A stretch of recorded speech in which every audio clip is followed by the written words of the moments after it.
Part one में बताया कि अगर आप किसी शोरूम से इंश्योरेंस लेते हैं, कार इंश्योरेंस, तो उसका बेनिफिट ये होता है कि बिना समय की बर्बादी किए आप डायरेक्ट अप्रोच कर सकते हैं। ठीक है, बिना किसी डिले के। तो उसमें आपको डायरेक्ट हेल्प मिल जाता है, पर वो कुछ ज़्यादा कॉस्टली होता है। ठीक है, मतलब वो नॉर्मल से ज़्यादा कॉस्टली होता है। तो इस केस में लोग वो प्रेफर नहीं करते। और यही आप लोकल नहीं कहेंगे, पर यही कहेंगे कोई अदर इंश्योरेंस लेते हैं जो कि आपकी शोरूम आपको डायरेक्ट सेल नहीं करता है। मे बी आप किसी प्लेटफॉर्म का यूज़ करें, लाइक पॉलिसी बाजार या किसी अदर प्लेटफॉर्म का यूज़ करते हैं इंश्योरेंस परचेस करने के लिए।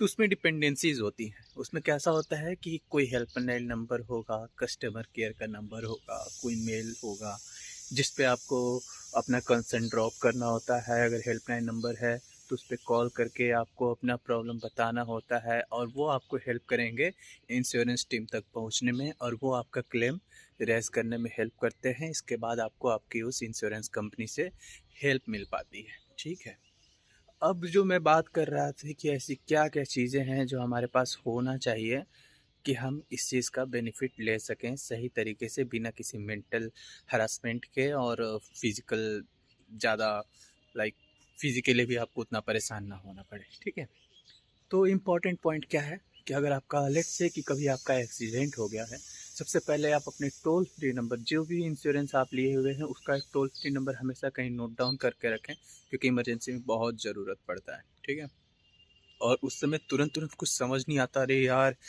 कहाँ किसको फ़ोन करूँ, कैसे फ़ोन करूँ, कौन है जो मुझे हेल्प करेगा आकर के इमीडिएट इस जगह पे मुझे हेल्प चाहिए, तो who is the right person to contact, who can help me. ठीक है, ये कुछ समझ नहीं आता उस समय। तो बेटर है कि वो, अगर आपने किसी भी कंपनी का इंश्योरेंस लिया है तो उसका टोल फ्री नंबर सबसे पहले कहीं नोट डाउन कर लें, जो कि आपको आगे हेल्प करेगा इमीडिएट उस सिचुएशन को हैंडल करने के लिए। ठीक, दूसरी चीज़, ज़्यादातर लोग इग्नोर कर देते हैं, मैंने भी किया था। हर इंश्योरेंस में एक होता है आरएसए। आरएसए क्या होता है? Road side assistance.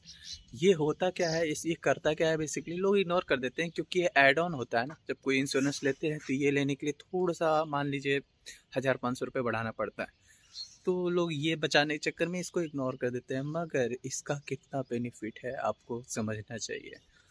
इसका फ़ायदा ये होता है कि लेट से रोड पे आपकी गाड़ी का एक्सीडेंट हो गया, कार का एक्सीडेंट हो गया और आपकी कार चलने के हालत में नहीं है।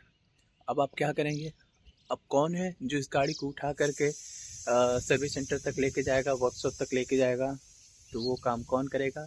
ये वही आरएसए करेगी, रोड साइड असिस्टेंट, जो आपके इंश्योरेंस में कवर है। ठीक है, तो वो है आपके लिए टोचन अरेंज करेगी और वो आपकी गाड़ी का टेक केयर करेगी कि भाई इसको आगे तक कैसे पहुंचाना है। ठीक है, तो वो देख लेगी। ये बहुत बड़ा फ़ायदा होता है, क्योंकि अगर ये ना रहे तो आपको लोकल व्हीकल या किसी रोड पे या किसी से भी बात करके आपको गाड़ी को खिंचवाना पड़ेगा, टोचन करवाना पड़ेगा, जो कि बहुत ज़्यादा कॉस्ट करता है।